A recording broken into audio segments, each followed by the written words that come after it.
Today I will be doing a review on the Golden Dream Christie.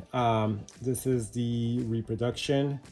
It originally came out in 1980 and it's celebrating its 45th anniversary.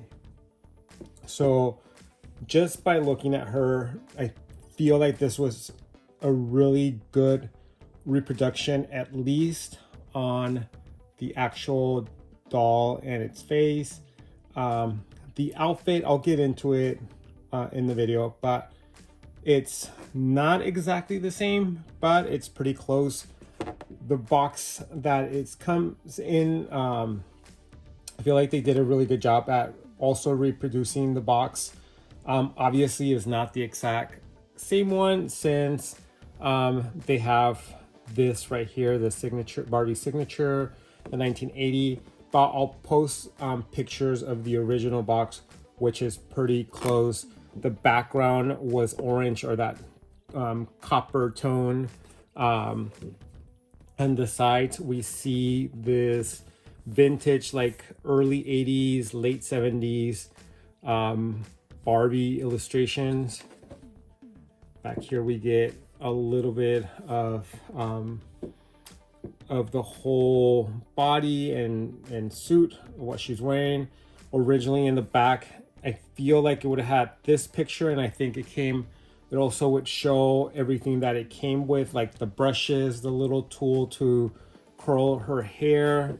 And on this side you can see that it says Golden Dream Christie, which is really cool because I really like this early 80s Barbie font that they used to use. So let's take her out of the box.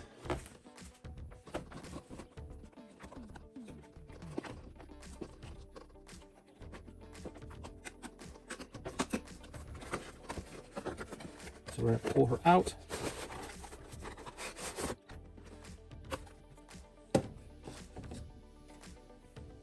And then let's have a closer look at her face. She has this Steffi face that I really like. And then unlike the original, she doesn't come with a brush or, like I said, the little tool to curl her hair. But she does have her like see-through shoes that she would normally or originally have. She does have her necklace in here, which I don't know if you can see, and then she comes with her copper earrings. So let's take her out, and then you can see that they even sewed in this apart, or it's not sewn, it's like that little plastic stuff that they add to it. Yeah, let's take her out of her package. Oh, and then she does come with her doll stand and her certificate, and then the back is the rest of the doll stand. So let's unpack this. Let's open this up. Oh, this is cool. So this has texture on the actual certificate, and it's a little bit like not just paper. That's like, what is it? It's like cardstock. So here we have the doll stand. This plastic seems a little, I don't know, like thin.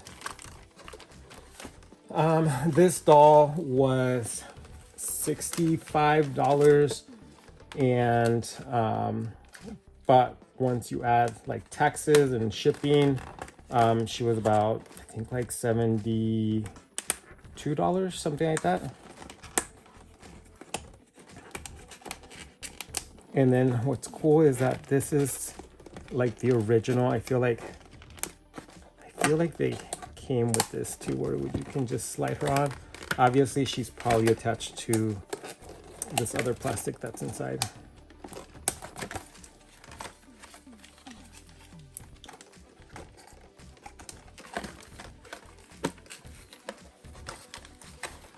And then when you are taking her out, just be careful because she is attached, like, I don't know if you can see, but like the fabric is actually attached to the cardboard. So you want to be very careful that you don't want to rip it. So I'm going to go get some scissors and then cut her out. All right, let's carefully cut this out. And then let's do this other side.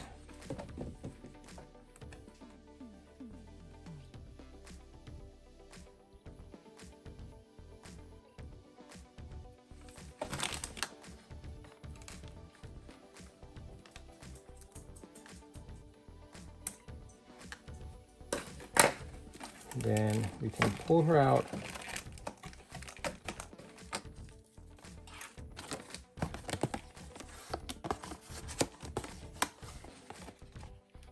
Then I'll pull out this plastic out later.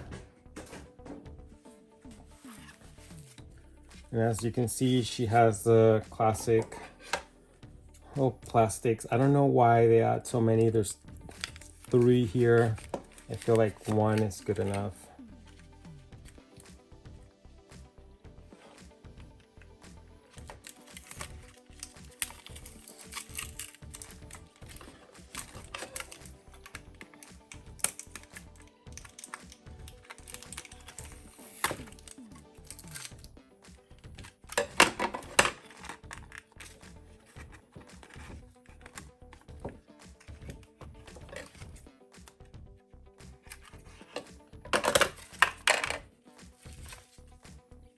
Oh, and then they actually put her hair in some netting too, so that's pretty good.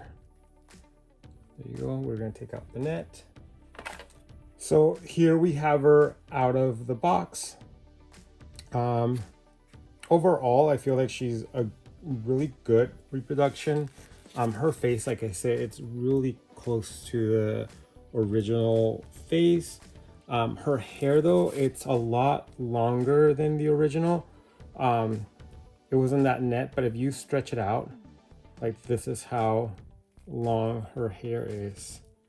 And originally it was not that long. It was probably this long with stretching it. The outfit is kind of the same, but not exactly like the original.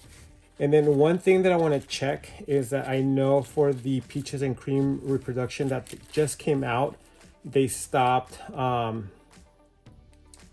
doing that printed underwear in the back. Oh, one interesting thing that I already see is that here in the back, you can see that they actually use metal snaps for the outfit, which is really cool. It's sewn in. And it's still a whole bodysuit. The pants honestly are like a good replica of the original because they used to be really stiff. And same with this outfit. Inside the box, it looked like it was going to be really soft, but it's a really stiff fabric, but that's how the original used to be. I'm going to cut this out and see if she has those printed underwear on. So give me 1 second. All right, so you can see that a lot of it's from it being sewn together, so it's not falling apart, but I'm so glad that they used the metal snaps for this. And then in the back, you can see it says 1966 Mattel, and then it has like a code, and it says made in Indonesia. And then, yep, so this one also does not have the printed underwear. Instead, down here, let me see if I can take the whole thing out.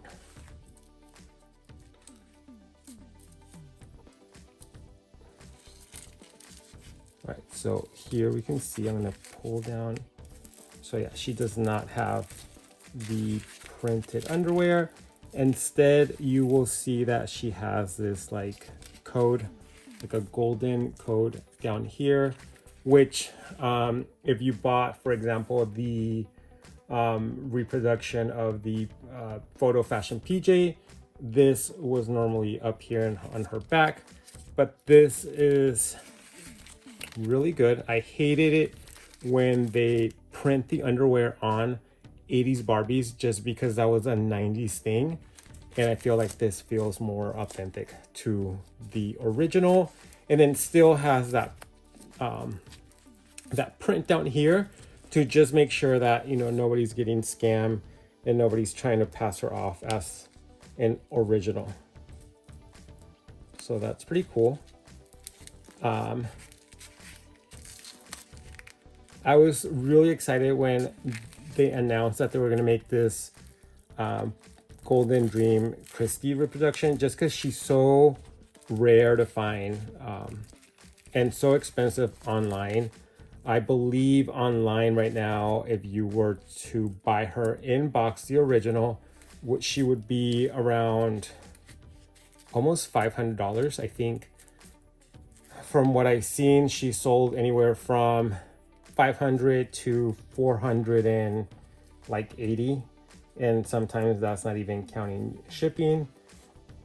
And then if you see her outside of the box with her outfit, she goes for like 250. I think it's the cheapest. And then if you find her without her outfit, I think same thing, it's close to like $200.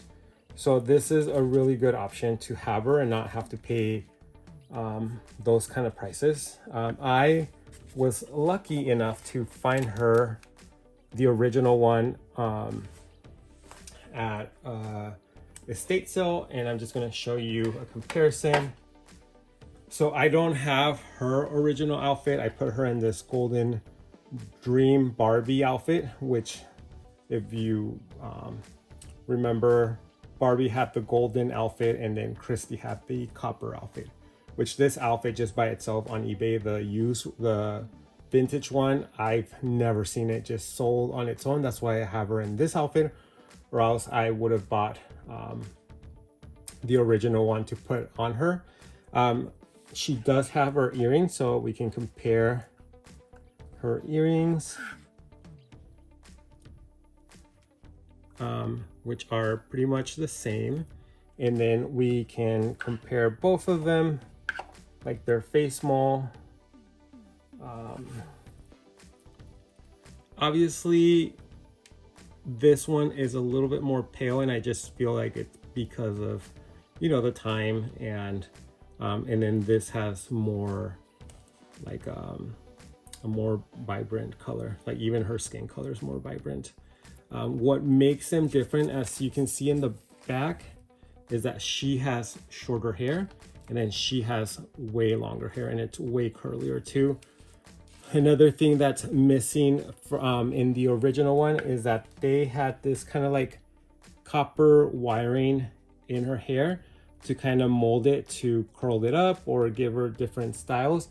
And as you can see, the reproduction does not have that. But overall, I think it's a really good reproduction, especially in the face mold.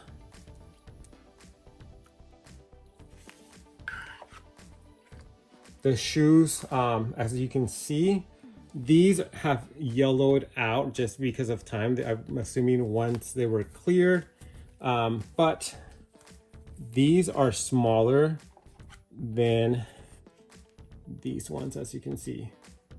Like these are, the reproduction are a little bit chunkier. Then let's actually check out her toes. So her early 80s Barbies have a really defined toes, like you can actually see them. And let's see what they did for the reproduction. Oh, they did actually a really good job with the feet. So let's take her shoes off so we can compare them. So late 80s Barbies normally have a wider foot, and then you can see right there how you can kind of see their toes, and they did a really good job with the reproduction. So this is pretty cool. And I know I have already the original. I bought her mainly because, like I said, she's a little bit more delicate. She's older. She's 45 years old. And I don't normally change her outfit just because I'm scared that her neck will snap one day or a leg will come off. So this is a great way to be able to change her outfit, style her hair, and then not have to worry about breaking her or damaging her. So overall, I feel like it's a really good reproduction. And then here I want to show how, because this outfit is completely different than this other a Golden Dream Barbie. This texture is a lot closer to the reproduction than this one. This is very soft, as you can see. Like, I can move it. This one is like stiff. It's almost like molded in. But it's, like I said, this is pretty much, let me measure. You can see though that the original, like all the detail, how like it kind of like almost shimmers in light, in the light. But yeah, she is super rare. If you're a fan of Christie's, if you're a fan of the Steffi mold, you know that those are usually very expensive. So this is a great way to have Golden Dream Christie and get her at a good price in box. I believe she's still available on Mattel Creations. So if you're interested, I would make sure to get one soon before they run out, because I'm pretty sure once they run out, the reproductions are going to go pretty high on eBay. Or if you want to just pay the $500, you can have the original in box, and you can just buy her from eBay. Or if you don't want to have her in box but you still want the original, you can probably pay about $250, like I said, on eBay. Well, let me know what you think. Did you buy this reproduction Christie? Are you gonna buy her? Do you think she's worth it? Let me know in the comments. And thank you so much for watching. If you want to see more Barbie content, make sure you follow me on Instagram at CJ Dolls. Make sure you give me a thumbs up. And thank you for watching. Until next time, bye.